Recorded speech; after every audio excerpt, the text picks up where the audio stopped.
Hello friends, welcome to daily class. Daily class में आप सभी का स्वागत है। तो दोस्तों, जैसे कि आप सभी को पता है कि अभी जो हमारा सेशन है वो किस चीज़ का, प्रैक्टिस सेट का। और हम प्रैक्टिस सेट किसका प्रैक्टिस करेंगे, तो यूनिक पब्लिकेशन का। किसका, यूनिक का। तो दोस्तों, आपको इस प्रैक्टिस सेट में ये देखना है कि आप कितने क्वेश्चनों का आंसर जो है सही सही दे पाते हैं। तो इस सेट में जो हम लोग कुल 20 प्रैक्टिस सेट करेंगे, यानी 30 दिनों के अंदर जो हम लोग 20 प्रैक्टिस सेट करेंगे। और उसके अलावा जो है हम लोग क्या करेंगे, और भी एक्स्ट्रा क्लास करेंगे। जैसे कि सुबह 9 बजे हमारा एक एक्स्ट्रा क्लास रहता है। उसके बाद 11 बजे जो हमारा क्या रहता है, मॉक टेस्ट रहता है। जिस दिन मॉक टेस्ट नहीं रहता है उसके उस दिन जो है हमारा क्लास रहता है 12:30 बजे दोपहर में। कब रहता है, 12:30 बजे दोपहर के टाइम में। और उसके बाद 3 बजे, यानी ये क्लास जो है हमारा रेगुलर रहेगा कितने दिनों तक, तो 20 दिनों तक। 20 दिनों में हमने जितने भी प्रैक्टिस सेट हैं उन सारे को कवर कर लेंगे। कितने में, 20 दिनों में। तो दोस्तों, अगर आप अभी तक हमारे यूट्यूब चैनल डेली क्लास को सब्सक्राइब नहीं किया है, तो प्लीज़ हमारे यूट्यूब चैनल डेली क्लास को सब्सक्राइब कर लीजिए, ताकि आने वाली वीडियो की नोटिफिकेशन जो सबसे पहले आप तक पहुंच सके।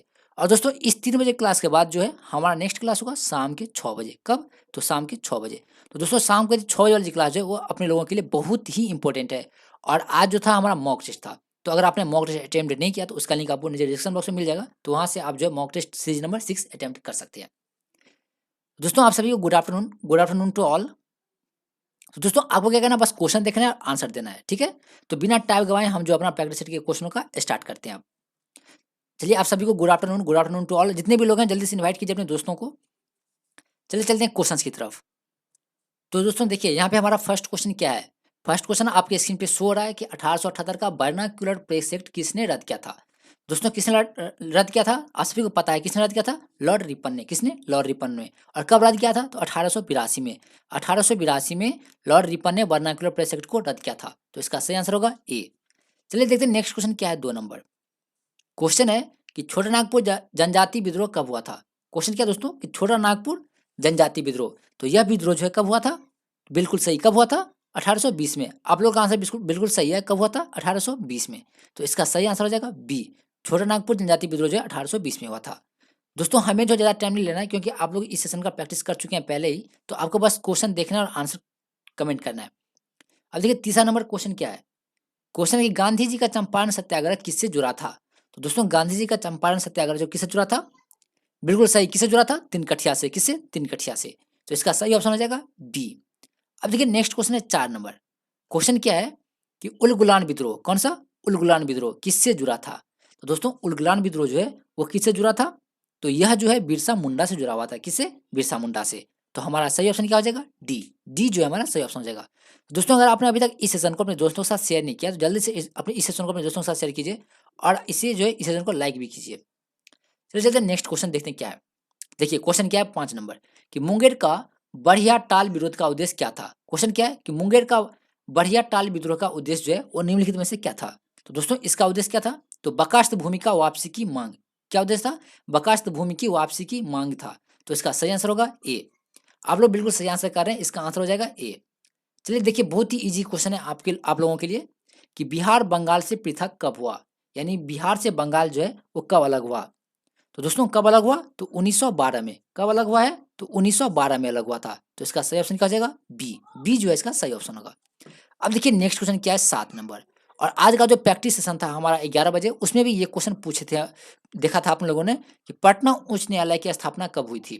तो दोस्तों, पटना उच्च न्यायालय की स्थापना जो है कब हुई थी, जल्दी से बताइए कब हुई थी स्थापना इसकी, तो 1916 में। कब, 1916 में। तो इसका सही आंसर हो जाएगा ए। ए जो है इसका सही आंसर होगा। चलिए देखते हैं नेक्स्ट क्वेश्चन 8 नंबर, कि 1930 और 1931 में बरही कांग्रेस ने सफलतापूर्वक अंग्रेजी हुकूमत का किस जिले में नाकाम कर दिया। क्वेश्चन क्या है कि 1930 और 1931 में बरही कांग्रेस ने सफलतापूर्वक अंग्रेजी हुकूमत का किस जिले में नाकाम कर दिया था। तो दोस्तों, किस जिले में नाकाम कर दिया था, तो गया में। कहाँ पे, गया में। और गया किस राज्य में, तो बिहार राज्य में। किस राज्य में, बिहार राज्य में। चलिए देखते हैं 9 नंबर क्वेश्चन, कि South Asian coalition on child क्या है, South Asian collision on child substitute report के अनुसार भारत में बंधुआ बच्चों की संख्या कितनी है। तो भारत में बंधुआ बच्चों की संख्या कितनी है, तो 4.5 करोड़। कितना है, 4.5 करोड़। तो इसका सही ऑप्शन हो जाएगा ए। ए जो है इसका सही आंसर होगा। अब देखिए नेक्स्ट क्वेश्चन है 10 नंबर।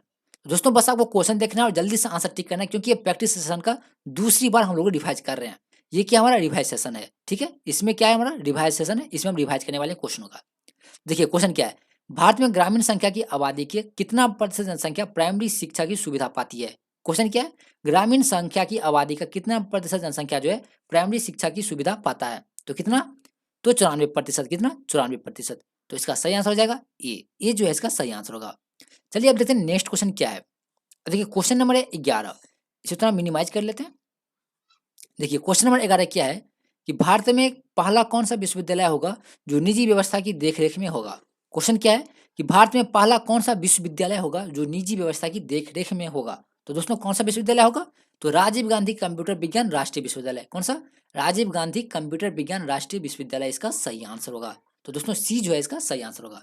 चलिए अब देखते हैं 12 नंबर क्वेश्चन।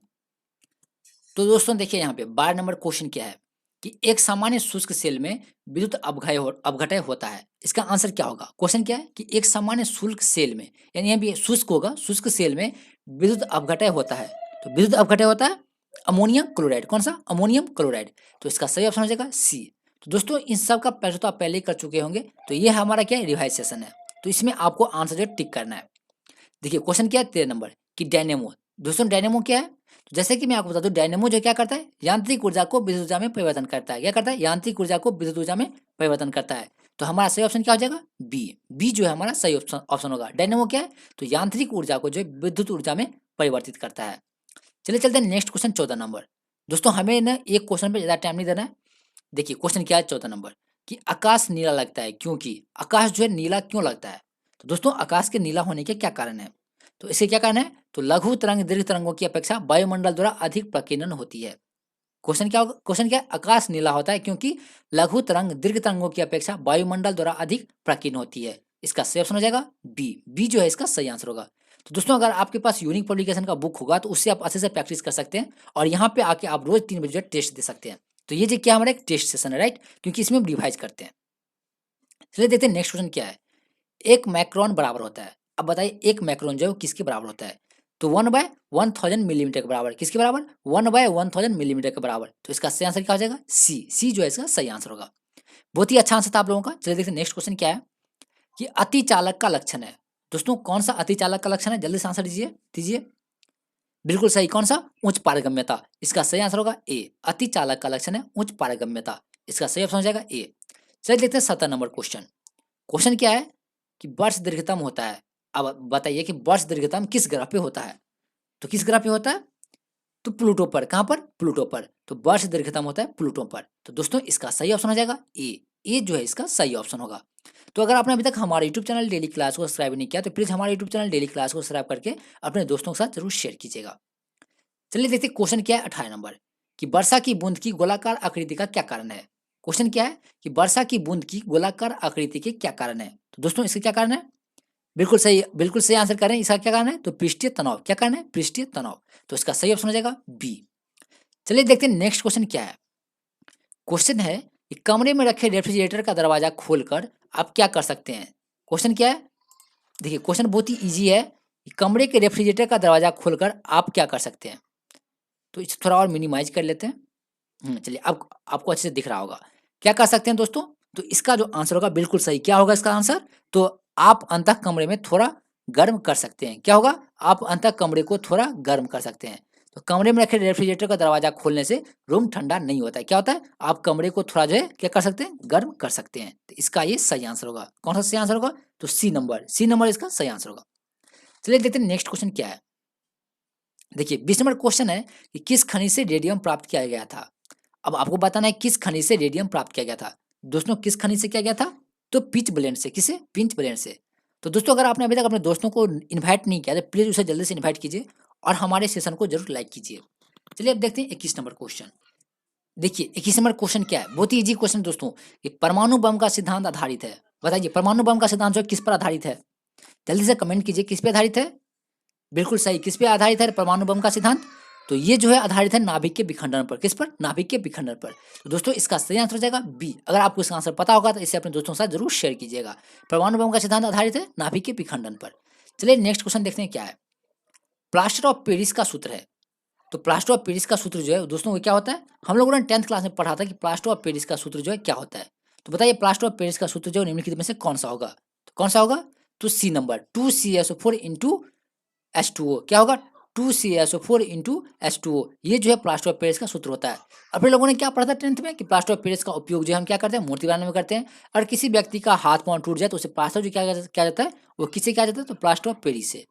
चलिए इसका सही आंसर क्या हो जाएगा, सी जो है इसका सही आंसर होगा। अब देखिए नेक्स्ट क्वेश्चन 23 नंबर, नींबू खट्टा किस कारण से होता है।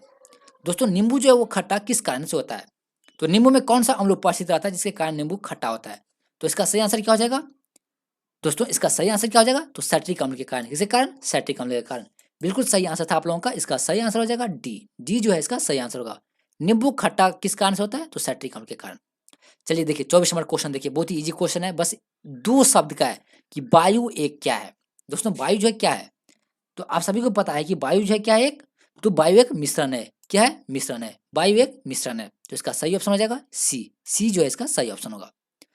चलिए देखते हैं नेक्स्ट क्वेश्चन 25 नंबर, कि व्यंजक चूर्ण के लिए कौन सा औसत्य है। क्वेश्चन क्या है कि व्यंजक चूर्ण के लिए कौन सा औसत्य है, तो बताइए कौन सा औसत्य है दोस्तों, तो कौन सा औसत्य है, तो ए जल में अधिक विलय होता है।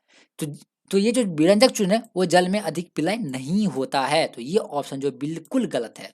इसका सही ऑप्शन क्या हो जाएगा, ए, इसका सही ऑप्शन क्या होगा, ए। चलिए देखते हैं नेक्स्ट क्वेश्चन क्या है, पारद धातु मिश्रण है, कौन सा, पारद धातु। तो दोस्तों पारद धातु जो है वो किसका मिश्रण है, तो पारदयुक्त मिश्र धातु की, किसकी, पारदयुक्त मिश्र धातु की। तो दोस्तों इसे आप थोड़ा भी स्किप मत कीजिए, क्योंकि ये रिवाइज सेशन है, इसमें आपको देखना है कि आपने अभी तक कितना तैयारी किया है।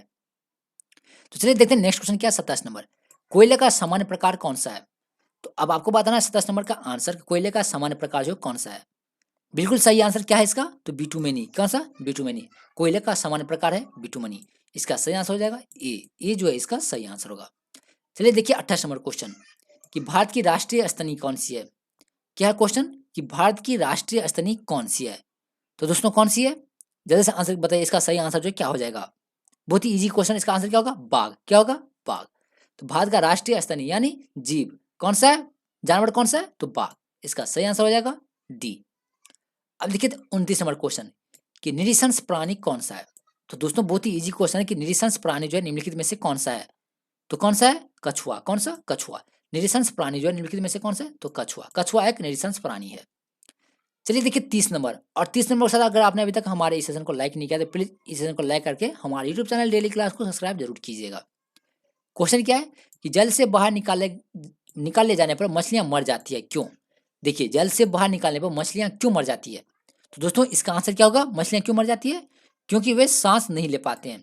तो मछली जो है कहाँ पे सांस ले पाते हैं, पानी के अंदर। और जब भी हम इस मछली को पानी से बाहर निकालेंगे तो वो सांस नहीं ले पाती है, तो जिसके कारण क्या होता है, वो मर जाती है। तो इसका सही आंसर क्या हो जाएगा, सी। तो दोस्तों सी जो है इसका सही आंसर होगा। चलिए चलते हैं नेक्स्ट क्वेश्चन 31 पे। तो दोस्तों देखिए 31 नंबर क्वेश्चन क्या है, कि मधुमक्खी कॉलोनी के सदस्य एक दूसरे को किस प्रकार पहचानते हैं। क्वेश्चन क्या है, मधुमक्खी कॉलोनी के सदस्य जो है एक दूसरे को किस प्रकार पहचानते हैं। दोस्तों किस प्रकार पहचानते हैं, जल्द से बताइए किस प्रकार पहचानते हैं, तो गंध से। किस प्रकार से, गंध से। तो मधुमक्खी कॉलोनी के सदस्य एक दूसरे को गंध से पहचानते हैं। बिल्कुल सही आंसर था आप लोगों का, इसका आंसर हो जाएगा ए जो है इसका सही आंसर होगा। चलिए देखते हैं 32 नंबर क्वेश्चन। क्वेश्चन क्या है, कि मनुष्य के जीवन काल में कितनी दांतें 2 बार विकसित होती है। क्वेश्चन क्या है, मनुष्य के जीवन काल में कितनी दांतें जो है 2 बार विकसित होती है। तो कितनी दांत 2 बार विकसित होती है दोस्तों, बिल्कुल सही। कितनी बार, कितनी दांत, तो 20 दांत। कितनी दांत, 20 दांत। 20 दांत जो है मनुष्य के जीवन काल में 2 बार विकसित होते हैं। कितने बार, 2 बार। बिल्कुल सही आंसर था आप लोगों का, इसका सही आंसर हो जाएगा सी जो है इसका सही आंसर होगा। चलिए देखिए 33 नंबर, कि मनुष्य के शरीर में पैर की हड्डी कैसी होती है। जल्दी से बताइए मनुष्य के शरीर में पैर की हड्डी जो है वो कैसी होती है। तो दोस्तों कैसी होती है, खोखली होती है। कैसी होती है, खोखली। तो इसका सही आंसर हो जाएगा ए। बिल्कुल सही आंसर था, इसका सही आंसर हो जाएगा ए। चलिए देखते हैं 34 नंबर क्वेश्चन, कि मनुष्य की खोपड़ी में कुल कितनी अस्थियां होती है। तो दोस्तों मनुष्य की खोपड़ी में जो है कुल कितनी अस्थियां होती है। तो कितनी अस्थियां होती है मनुष्य की खोपड़ी में, तो 29 अस्थियां। कितनी, 29।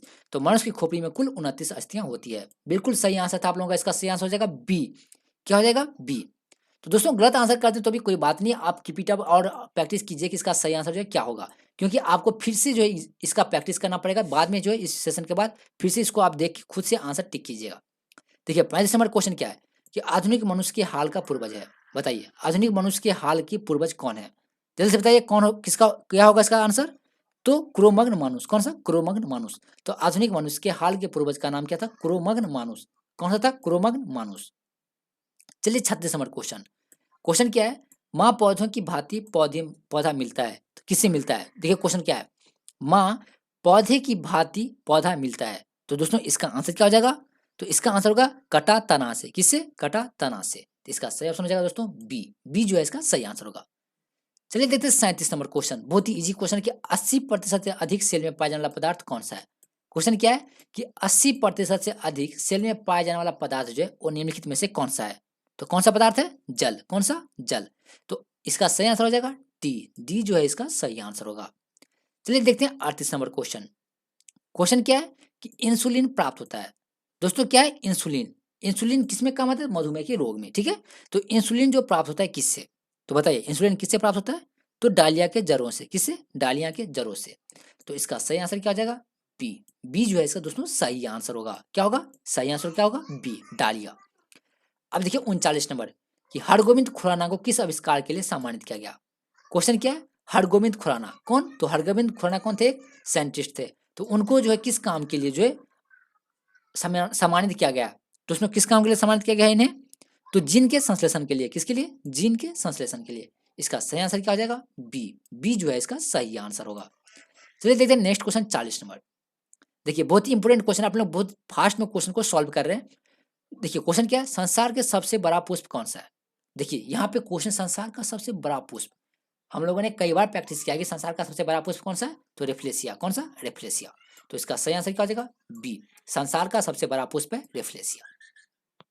चलिए देखते हैं 41 नंबर क्वेश्चन क्या है हमारा। देखिए दोस्तों क्वेश्चन क्या है 41 नंबर, यहाँ आपको दिख रहा होगा स्क्रीन पे 41 नंबर क्वेश्चन कि तना कटा आमतौर से किसके प्रवर्धन के लिए प्रयोग किया जाता है? क्वेश्चन क्या है? तना कटा आमतौर से किसके प्रवर्धन के लिए प्रयोग किया जाता है? तो दोस्तों किसके प्रवर्धन के लिए प्रयोग होता है? तो गन्ना के लिए। किसके लिए? गन्ना के लिए। गन्ना का तना को जो हम क्या करते हैं खेत में बो देते हैं तो पुनः वो गन्ना का रूप ले लेता है। किसका? गन्ना का। गंगा का नहीं, गन्ना का, राइट। तो तना कटा आमतौर से किसके प्रवर्धन के लिए प्रयोग होता है? तो गन्ना के लिए। इसका सही समझ जाएगा बी। क्या होगा इसका सही आंसर? बी। चलिए दोस्तों देखिए 42 नंबर क्वेश्चन क्या है? मटर पौधा। मटर का पौधा क्या है? एक दोस्तों मटर का पौधा जो है क्या है? एक साग है। क्या है? साग है। ये आप लोग आम भाषा में क्या बोलते हैं? साग। जैसे बथुआ का साग होता है ना, उसी प्रकार मटर का पौधा क्या है? एक साग है। क्या है? साग है। तो यहाँ पे हमारा सही ऑप्शन होगा साग। हिंदी में क्या कहते हैं? साग कहते हैं। चलिए देखिए नेक्स्ट क्वेश्चन क्या है? 43 नंबर कि विकास के मुख्य कारक क्या है? क्वेश्चन क्या है? विकास के मुख्य कारक क्या है? दोस्तों विकास के जो मुख्य कारक हैं वो क्या है? तो प्राकृतिक वरण। क्या है? प्राकृतिक वरण। तो इसका सही ऑप्शन हो जाएगा डी। दोस्तों आपको बस ध्यान से देखना है और इसका आंसर मन ही मन सोचना है, क्योंकि कमेंट के लिए उतना टाइम नहीं है। तो आपको जो क्या करना है, बस देखना है और सोचना है, और लास्ट में आपको बताना है कि आपने कितने क्वेश्चन का आंसर जो है सही सही सोचा था। ठीक है, देखिए क्वेश्चन क्या है? विकास का मुख्य कारक क्या है? तो क्या है? प्राकृतिक वरण। और दोस्तों इसके बाद जो हमारा क्लास है वो है शाम के 6 बजे, और इससे पहले हमारा क्लास था 11 बजे। अगर आपने नहीं देखा है तो उसे जरूर देख लीजिएगा। 11 बजे क्लास में हम लोगों ने मॉक टेस्ट किया था। ठीक, चलिए देखिए 84 नंबर क्वेश्चन क्या है कि तिब्बत में मानसरोवर झील के पास जिस नदी का स्रोत है वह कौन सी है? अब आपको पता है कि तिब्बत में मानसरोवर झील के पास कौन सी नदी बहती है? तो दोस्तों कौन सी नदी बहती है? तो सभी नदी। कौन सी? ब्रह्मा भी, ब्रह्मपुत्र भी, सतलज भी और सिंधु भी, तीनों नदी। ठीक है, तो इसका सही आंसर क्या हो जाएगा? डी। डी जो है इसका दोस्तों सही आंसर होगा। क्या होगा? डी। कहाँ पे? तो तिब्बत में मानसरोवर झील के पास जिस नदी का स्रोत है वह कौन सा है? तो तीनों नदी है। कौन सा? तीनों नदी। तो इसका सही आंसर क्या हो जाएगा दोस्तों? तो इसका सही आंसर हो जाएगा डी। डी जो है इसका सही आंसर होगा। अब देखिए नेक्स्ट क्वेश्चन क्या है? हुंड्रू प्रपात निर्मित है। अब बताइए, जैसे कि मैं आपको बताता हूँ कि हुंड्रू का जलप्रपात जो है कहाँ पर है? रांची में है। कहाँ पे? रांची में। तो आप बताइए हुंड्रू जलप्रपात जो है किस नदी पर निर्मित है? तो किस नदी पर निर्मित है हुंड्रू का जलप्रपात? बिल्कुल सही। कहाँ पर निर्मित है? तो स्वर्ण रेखा पर। किस पर? स्वर्ण रेखा पर, यानी स्वर्ण रेखा नदी पर जो है हुंड्रू पर जलप्रपात निर्मित है। तो इसका सही ऑप्शन हो जाएगा सी। क्या होगा इसका सही आंसर? सी। अब देखिए 46 नंबर, हिमालय में हिम रेखा निम्न के बीच होती है। तो दोस्तों हिमालय में हिम रेखा जो है वो किन के बीच होता है? तो दोस्तों किन के बीच होता है? तो 4500 से 6000 मीटर पश्चिम में। कहाँ पर? 4500 से 6000 मीटर पश्चिम में जो हिमालय में हिम रेखा होता है। तो इसका सही आंसर हो जाएगा सी। सी जो है इसका सही आंसर होगा। देखिए अब 47 नंबर कि भारत की तटरेखा कितनी लंबी है? क्वेश्चन क्या है? भारत की तटरेखा। तो दोस्तों 2 दिन पहले हम लोगों ने क्वेश्चन प्रैक्टिस किया था कि भारत की तटरेखा की लंबाई जो कितनी है, और ये क्वेश्चन हम लोगों ने प्रैक्टिस सेट में यानी मॉक टेस्ट में प्रैक्टिस किया था कि भारत की तटरेखा की लंबाई कितनी है। दोस्तों कितनी लंबाई है इसकी? तो दोस्तों इसकी जो लंबाई है वो है 6100 किलोमीटर। कितनी है? 6100 किलोमीटर। तो हमारा सही ऑप्शन हो जाएगा बी। और दोस्तों अगर आप मॉक टेस्ट अटेम्प्ट नहीं करते हैं तो दोस्तों इसे प्लीज आप अटेंड क्या कीजिए, क्योंकि इसमें हम बहुत ही इंपॉर्टेंट क्वेश्चनों का प्रैक्टिस करते हैं। चलिए 48 नंबर क्वेश्चन देखते हैं क्या है 48 नंबर, कि नकदी फसल में सम्मिलित नहीं है। तो दोस्तों कौन सा नकदी फसल में सम्मिलित नहीं है? तो कौन सा सम्मिलित नहीं है? तो गेहूं, गेहूं जो है एक नकदी फसल नहीं है। गेहूं क्या है? एक नकदी फसल नहीं है। तो इसका सही ऑप्शन हो जाएगा डी। डी जो है इसका सही ऑप्शन होगा। चलिए देखते हैं नेक्स्ट क्वेश्चन 49 नंबर। ठीक है, 49 नंबर क्वेश्चन देखते हैं कि भारत सर्वश्रेष्ठ उत्पादक एवं उपभोक्ता है। अब आपको बताना है कि भारत जो है वो सबसे ज्यादा किस चीज का उत्पादक एवं उपभोक्ता है। तो किसका दोस्तों? जल्दी से बताइए किसका है? तो चाय का। किसका? चाय का। तो भारत जो है चाय का सर्वश्रेष्ठ उत्पादक और उपभोक्ता देश है। तो इसका सही आंसर हो जाएगा बी। बी जो है दोस्तों इसका सही आंसर होगा। ठीक है, चलिए देखते हैं नेक्स्ट क्वेश्चन 50 नंबर। भारत में खनिज उत्पादन में समृद्ध राज्य पहचानिए। क्वेश्चन क्या है कि भारत में खनिज उत्पादन में समृद्ध राज्य को पहचानिए।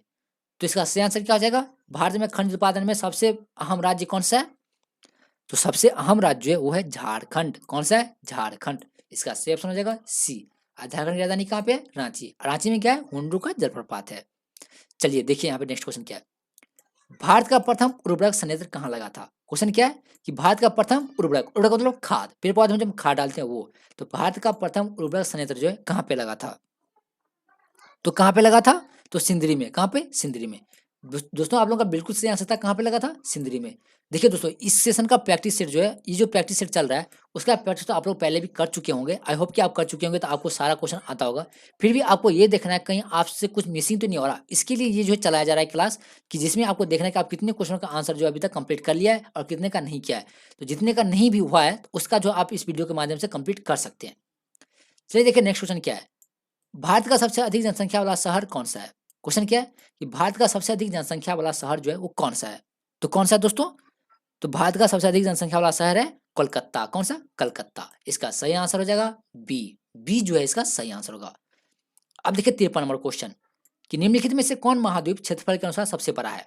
अब आप बताइए कौन सा महाद्वीप जो है क्षेत्रफल के अनुसार से सबसे बड़ा है? दोस्तों सबसे बड़ा कौन सा है? जल्दी बताइए कौन सा है? बिल्कुल सही। कौन सा है? क्वेश्चन क्या कि क्षेत्रफल के अनुसार। देखिए दोस्तों यहाँ पे क्षेत्रफल है, सबसे बड़ा महाद्वीप नहीं पूछा यहाँ पे, जो आप एशिया यूरोप बोलिएगा। देखिए सबसे बड़ा महाद्वीप क्षेत्रफल की दृष्टि से कौन सा है? तो अफ्रीका। कौन सा है? अफ्रीका। इसका सही आंसर क्या हो जाएगा? बी। अफ्रीका महाद्वीप जो है क्षेत्रफल की दृष्टि से सबसे बड़ा महाद्वीप है। चलिए अब देखते हैं 54 नंबर क्वेश्चन क्या है। देखिए 54 नंबर क्वेश्चन क्या है कि साफ रातें मेघीय रातों की अपेक्षा ठंडी होती है। क्या है? साफ रातें जो है मेघनीय रातों की अपेक्षा काफी ठंडी होती है। दोस्तों ये किसके कारण होता है? तो ये जो है वो किसके कारण होता है? जल्दी से बताइए किसके कारण? तो विकिरण के कारण, प्रकाश के विकिरण, यानी प्रकाश नहीं यानी विकिरण के कारण, वायुमंडल के विकिरण के कारण। ठीक है, तो वायुमंडल के विकिरण के कारण साफ रातें मेघनीय रातों की अपेक्षा जल्दी ज्यादा ठंडी होती है। तो इसका सही ऑप्शन क्या हो जाएगा? बी। बी जो है इसका सही ऑप्शन होगा। चलिए देखते हैं नेक्स्ट क्वेश्चन क्या है। निम्नलिखित में से किस युग्म का मिलान सही है? दोस्तों अब आपको बताना है कि निम्नलिखित में से किस युग्म का मिलान जो है बिल्कुल सही है। चलिए देखते हैं एक एक करके हम इसका चर्चा करते हैं। तो देख लीजिए यहाँ पे भूमध्य सागरीय क्षेत्र जो है वो गर्मी की वर्षा वहां पे होती है, बिल्कुल सही है। यहाँ पे भूमध्य क्षेत्र यानी गरज के साथ वर्षा मध्याह्न में, ये तो बिल्कुल गलत है। देखिए यहाँ पे हमारा ऑप्शन बोला था कि कौन सा मिलान सही है, युग्म मिलान सही है। देखिए दोस्तों यहाँ पे मिस्टेक हो रहा है। देखिए यहाँ पे फिर से हम बता दे रहे हैं। देखिए क्वेश्चन के निम्नलिखित में से किस युग्म का मिलान सही है? तो भूमध्य सागरीय क्षेत्र में गर्मी की वर्षा, ये तो बिल्कुल दरअसल गलत है। तो भूमध्य सागरीय क्षेत्र में गर्मी गर्मी की वर्षा जो है नहीं होती है। ठीक है, उसके बाद देखिए भूमध्य क्षेत्र गरज के साथ वर्षा मध्याह्न में, ये बिल्कुल सही है। ये जो है बिल्कुल सही है। तो हमारा सही ऑप्शन क्या हो जाएगा? बी। बी जो है दोस्तों हमारा सही ऑप्शन होगा। चल देखिए 56 नंबर, कि निम्नलिखित औद्योगिक कस्बों में कौन छोटा नागपुर के पठार पर स्थित है? अब आपको बताएं कौन सा औद्योगिक क्षेत्र जो है छोटा नागपुर के पठार पर स्थित है। कमेंट कीजिए इसका आंसर क्या होगा।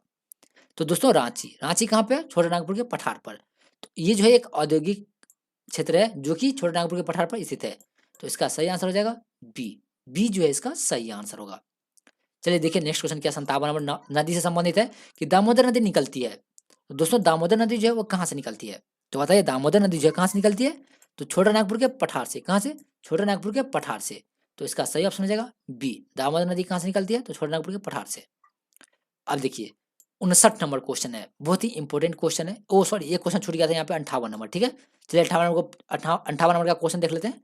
पूर्वी समुद्रों की स्वामिनी का नाम क्या है? देखिए दोस्तों पूर्वी समुद्रों का स्वामिनी जो है वो किस देश को कहा जाता है? तो वो किस देश को कहा जाता है? किसको कहा जाता है? तो भारत को। किसको? भारत को। तो पूर्वी समुद्रों की स्वामिनी जो है वो भारत को कहा जाता है। तो इसका सही ऑप्शन हो जाएगा डी। डी जो है इसका सही ऑप्शन होगा। चलिए अब देखते हैं 59 नंबर क्वेश्चन कि भारतीय संविधान को अपनाया गया था किसके द्वारा। अब बताइए दोस्तों, भारतीय संविधान को जो किसके द्वारा अपनाया गया था। बहुत ही इजी क्वेश्चन है, किसके द्वारा, तो संवैधानिक सभा द्वारा। किसके द्वारा, संवैधानिक सभा के द्वारा। तो भारतीय संविधान को अपनाया गया था संवैधानिक सभा द्वारा, जो इसका सही ऑप्शन हो जाएगा ए। ये जो है दोस्तों इसका सही ऑप्शन होगा। चलिए दोस्तों देखते हैं नेक्स्ट क्वेश्चन 60 नंबर। और देखिए, अगर आपने अभी तक हमारे यूट्यूब चैनल डेली क्लास को सब्सक्राइब नहीं किया तो प्लीज सब्सक्राइब करके अपने दोस्तों के साथ इस सेशन को जरूर शेयर कीजिएगा। देखिए क्वेश्चन क्या है कि भारत में लौकिक सार्वभौमिकता है। क्या है, भारत में लौकिक सार्वभौमिकता है क्योंकि संविधान की प्रस्तावना आरंभ होती है कहाँ से। बताइए कहाँ से आरंभ होती है दोस्तों। तो ये जो आरंभ होती है हम भारत के लोग शब्दों से। जैसे कि आपको प्रस्तावना याद होगा, हम भारत के लोग, भारत को एक संपूर्ण संप्रभुत्व, ये जो है वो क्या प्रस्तावना है, तो किसी से आरंभ होता है, तो हम भारत के लोग से। किसके द्वारा से, हम भारत के लोग से। चलिए 61 नंबर क्वेश्चन क्या है, कोई वित्तीय बिल प्रस्तावित हो सकता है। अब बताइए कोई वित्तीय बिल जो है वो कहाँ प्रस्तावित हो सकता है। तो बताइए पॉलिटी का क्वेश्चन है, बिल्कुल 1 नंबर दिला सकता है आपके एग्जाम में। तो कहाँ पे, तो केवल लोकसभा में। कहाँ पे, केवल लोकसभा में। तो कोई वित्तीय बिल प्रस्तावित हो सकता है केवल लोकसभा में। तो दोस्तों इसका सही आंसर हो जाएगा बी। बी जो है इसका सही आंसर होगा। चलिए 62 नंबर देखते हैं कि भारतीय नागरिकों के मौलिक अधिकारों का वर्णन है। दोस्तों देखिए, हम जो जल्दी प्रैक्टिस इसलिए करें क्योंकि हमारे एग्जाम में बहुत ही कम टाइम है, तो हमें कम समय में जो है सब सभी कुछ जो है प्रैक्टिस करना है, सब कुछ हमें सीखना है, पढ़ना है। तो इसलिए हम जो है बहुत ही फास्ट क्लास इसको कर रहे हैं। तो देखिए 62 नंबर क्वेश्चन क्या है, और फास्ट इसलिए है क्योंकि आप जो है इस सेशन का प्रैक्टिस जो पहले भी कर चुके होंगे। अगर आपके पास यूनिक का बुक होगा या किसी भी प्रैक्टिस सेट हो, कोई भी प्रैक्टिस सेट हो, तो आपको तो ये एक क्वेश्चन जरूर मिला होगा किसी न किसी प्रैक्टिस सेट में कि भारतीय नागरिकों के मौलिक अधिकारों का वर्णन है। तो बताइए कहाँ पे अधिकारों का वर्णन है भारतीय नागरिक के मौलिक अधिकारों का, तो किस अनुच्छेद में भारतीय नागरिकों के मौलिक अधिकारों का वर्णन है। तो किसमें, तो संविधान के अनुच्छेद 12 से 35 में। किसमें, 12 से 35 में। तो दोस्तों इसका सही आंसर हो जाएगा ए। और ये क्वेश्चन आपके एग्जाम के लिए बहुत ही महत्वपूर्ण है। अब देखिए 63 नंबर, पंचायती राज विषय है। दोस्तों पंचायती राज जो है वो विषय है, किसका विषय है, पंचायती राज जो है किसका विषय है, बिल्कुल सही, किसका है, राज्य की सूची पर। ठीक है, पंचायती राज विषय है राज्य की सूची पर। इसका सही आंसर हो जाएगा सी। सी जो है दोस्तों इसका सही आंसर होगा। सी क्या होगा इसका सही आंसर होगा। देखिए भारतीय संविधान की 7वीं अनुसूची के अंतर्गत जो है उल्लेखित राज्य सूची को प्रविष्टि की संख्या 5 में स्थानीय शासन संबंधी विषय वर्णित है। ठीक है, तो इसका सही आंसर हो जाएगा सी। चलिए अब देखते हैं 64 नंबर। ठीक है, 64 नंबर क्वेश्चन देखते हैं अब क्या है। देखिए 64 नंबर क्या है कि भारतीय संविधान के निम्नलिखित अनुच्छेदों में से कौन सा अनुच्छेद राज्य की सरकार को ग्राम पंचायतों को संगठित करने का निर्देश देता है। क्वेश्चन क्या कि कौन सा अनुच्छेद जो है राज्य सरकारों को ग्राम पंचायतों को संगठित करने का निर्देश देता है। दोस्तों कौन सा अनुच्छेद, जल्दी से बताइए कौन सा अनुच्छेद, तो अनुच्छेद 40। दोस्तों आप आंसर कीजिए, ठीक है आंसर कीजिए। अगर आप आंसर नहीं कर पाते तो आप मन ही मन सोचिए, क्योंकि क्लास जो बहुत ही तेजी गति से चल रहा है, तो आप मन ही मन आंसर सोचिए। आंसर क्या होगा वो मन में सोच के रखिए। अगर आपको नहीं आता है तो कोई बात नहीं, कीप इट अप, आप सोच रहे हैं उसके लिए बहुत ही अच्छा बात है। तो इसका आंसर क्या हो जाएगा, अनुच्छेद 40। तो कौन सा अनुच्छेद राज्य की सरकारों को ग्राम पंचायतों को संगठित करने का निर्देश देता है, तो अनुच्छेद 40। और लास्ट में आपको ये बताना है कि आप कितने क्वेश्चन का प्रैक्टिस जो अच्छे से किए हैं। ठीक, चलिए देखिए अब क्वेश्चन क्या हमारा, इसे थोड़ा मिनिमाइज कर लेते हैं। अब क्वेश्चन आपको अच्छे से दिख रहा होगा और ऑप्शन भी आपको अच्छे से दिख रहा होगा। देखिए क्वेश्चन क्या है 65 नंबर, कि न्यायिक पुनर्विलोकन का अर्थ यह है कि सर्वोच्च न्यायालय, देखिए यहाँ पे ऑप्शन क्या होगा कि न्यायिक पुनर्विलोकन का अर्थ यह है कि सर्वोच्च न्यायालय, इसके बाद क्या होगा दोस्तों, इसके बाद जो क्या होगा, तो हमारा ऑप्शन होगा डी। तो न्यायिक पुनर्विलोकन का अर्थ यह है कि सर्वोच्च न्यायालय किसी भी राज्य के कानून को अवैध घोषित कर सकता है। ठीक है, किसी भी राज्य के कानून को अवैध घोषित कर सकता है कौन, तो न्यायिक पुनर्विलोकन का अर्थ यह है कि सर्वोच्च न्यायालय, कौन, सर्वोच्च न्यायालय, सर्वोच्च न्यायालय जो किसी भी राज्य के कानून को अवैध घोषित कर सकता है। इसका सही ऑप्शन हो जाएगा डी। डी जो है दोस्तों इसका सही ऑप्शन होगा। और अगर आपने अभी तक इस सेशन को लाइक नहीं किया तो प्लीज इस सेशन को लाइक कर अपने दोस्तों के साथ जरूर शेयर कीजिएगा। तो इसका सही आंसर क्या होगा, डी। चलिए देखते हैं 66 नंबर। चलिए इसे हम थोड़ा जूम कर लेते हैं, राइट। चलिए जूम कर लिए। अब देखिए क्वेश्चन क्या है 66 नंबर। क्वेश्चन है कि एक कल्याणकारी राज्य के निर्देशक आदर्श वर्णित है। बताइए एक कल्याणकारी राज्य के निर्देशक आदर्श वर्णित है, किसमें वर्णित है दोस्तों, किसमें वर्णित है, तो राज्य के नीति निर्देशक तत्वों में। किसमें, राज्य के नीति निर्देशक तत्वों में जो है एक कल्याणकारी राज्य के निर्देशक आदर्श वर्णित है। चलिए 67 नंबर क्वेश्चन देखते हैं क्या है। लोकसभा के स्पीकर का निर्वाचन होता है। अब बताइए लोकसभा का जो स्पीकर होता है उसका निर्वाचन कैसे होता है। तो लोकसभा के स्पीकर का निर्वाचन जो है दोस्तों वो कैसे होता है, तो वो होता है लोकसभा के सभी सदस्यों द्वारा। किसके द्वारा, लोकसभा के सभी सदस्यों द्वारा। तो इसका सही आंसर हो जाएगा सी। सी जो है इसका सही आंसर होगा। चलिए देखते हैं 68 नंबर क्वेश्चन है 68 नंबर कि भारत के राष्ट्रपति को उसके पद से हटाया जा सकता है। क्वेश्चन क्या है कि भारत के राष्ट्रपति को उसके पद से हटाया जा सकता है। तो वो किसके द्वारा हटाया जा सकता है? तो दोस्तों राष्ट्रपति को उसके पद से किसके द्वारा हटाया जा सकता है? तो संसद द्वारा। संसद में कानून पास करा करके भारत के राष्ट्रपति को उसके पद से हटाया जा सकता है। तो इसका सही आंसर क्या हो जाएगा? डी। डी जो है इसका दोस्तों सही आंसर होगा।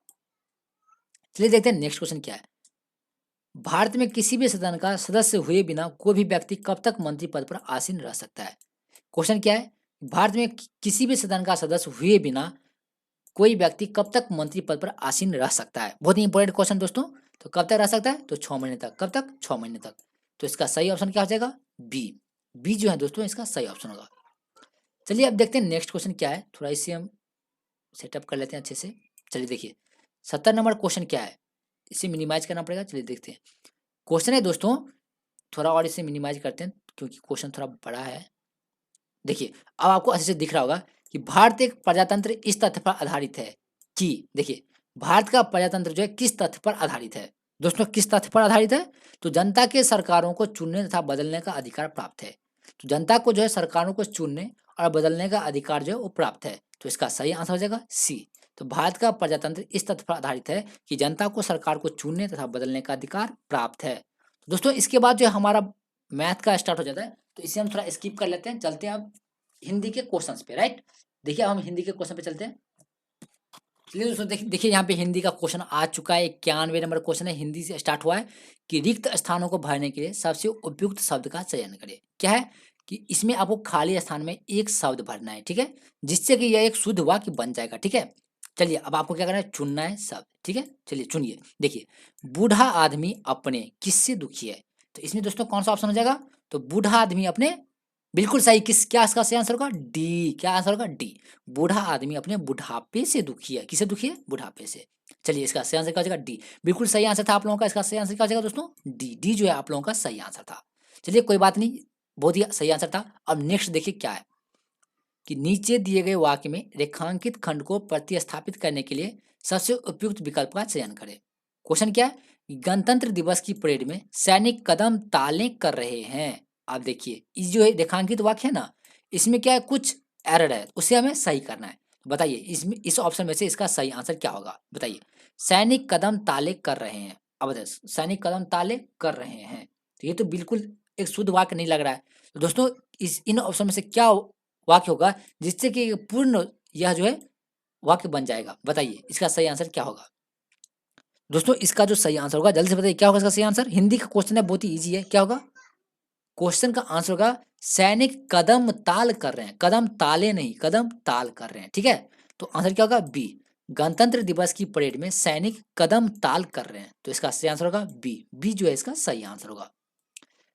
चलिए दोस्तों देखते हैं नेक्स्ट क्वेश्चन 93 नंबर।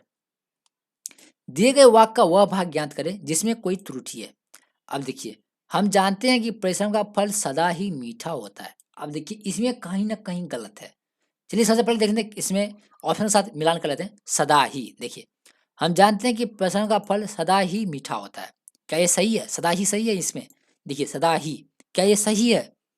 तो दोस्तों बिल्कुल ये सही है। ठीक है, अब देखिए हम जानते हैं कि परिश्रम का फल सदा ही मीठा होती है। देखिए हमने जब बोला तो तब हमने नहीं देखा था, लेकिन आपने देखा यहाँ पे क्या लिखा है? होती है। तो यहाँ पे तो बिल्कुल गलत है, यहाँ पे क्या होगा? होता है। तो अब देखिए इसका सही आंसर तो आपको पता चलेगा कि इसका सही आंसर क्या होगा। तो सी ऑप्शन होगा। क्या होगा? हम जानते हैं कि परिश्रम का फल सदा ही मीठा होता है। कभी आपने सुना है कि हम जानते हैं कि परिश्रम का फल हमेशा मीठा होती है? नहीं, बिल्कुल भी नहीं होती है। हम क्या सुने कि हम जानते हैं कि परिश्रम का फल सदा ही मीठा होता है। तो इसका सही आंसर हो जाएगा सी, जो कि यहाँ पे ये जो है वो गलत है। ठीक है, तो हमें क्या करना था? गलत चुनना था। इसका हमारा गलत क्या होगा? सी नंबर, मीठा होती। ये क्या गलत है? ऐसा यहाँ क्या होगा? मीठा होता है। चलिए 94 नंबर, बहुत ही अच्छा आंसर दे रहे हैं आप लोग। देखिए 94 नंबर क्या है कि निम्नलिखित में से उस विकल्प का चयन करें जो अंधे के हाथ बटेर लगना मुहावरे का अर्थ होगा। देखिए दोस्तों अंधे के हाथ बटेर लगना, इस मुहावरे का अर्थ जो है क्या होगा? तो अंधे के हाथ बटेर लगना, तो बताइए इसका सही आंसर क्या होगा? बहुत ही इजी क्वेश्चन दोस्तों। इसका सही आंसर हो जाएगा बिना प्रयास के कीमती वस्तु मिल जाना। तो अंधे के हाथ बटेर लगने मुहावरे का अर्थ होगा बिना प्रयास के कीमती वस्तु मिल जाना। चलिए 95 नंबर, दिए गए शब्द का पर्यायवाची शब्द का चयन करें। अब पर्यायवाची शब्द का चयन करना है। कुबेर का पर्यायवाची क्या होगा? कुबेर का पर्यायवाची जो है दोस्तों वो क्या होगा? तो बताइए कुबेर का पर्यायवाची क्या होगा? तो यक्षराज। क्या होगा? यक्षराज। तो दोस्तों बिल्कुल सही था आंसर आप लोगों का। इसका आंसर होगा डी। इसका आंसर क्या होगा? डी। चलिए देखिए 96 नंबर क्वेश्चन ऊपर चला गया सब। देखिए 96 नंबर क्वेश्चन है कि दिए गए वाक्यांश के लिए एक शब्द चुनिए जो मोक्ष चाहता हो। तो इसका आंसर हम लोग नेक्स्ट स्लाइड में दिए हैं, तो आपको बताना है कि जो मोक्ष चाहता हो। देखिए दोस्तों, जो मोक्ष चाहता हो उसे क्या कहते हैं? चलिए देखिए। तो दोस्तों जो मोक्ष चाहता है उसे क्या कहते हैं? यहाँ पे हमारा ऑप्शन है मुमुक्ष, मोक्षालु, मोक्षप्रिय या अमोक्षी। तो जल्दी से बताइए इसका आंसर जो है क्या होगा?